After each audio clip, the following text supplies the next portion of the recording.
Gott kvöld, kæru áhorfendur og velkomin í messuna. Við förum nýjar leiðir í messunni í kvöld.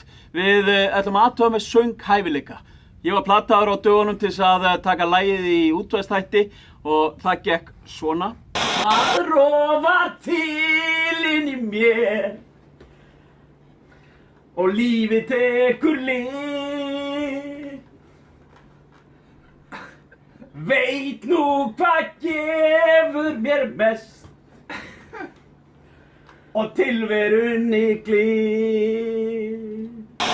Og núna ætla ég að skora á þig, Aron Einar Gunnarsson. Þú segist vera besti fyrirliðinn, besti rapparinn.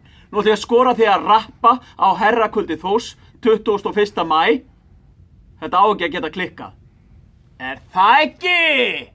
Var það ekki?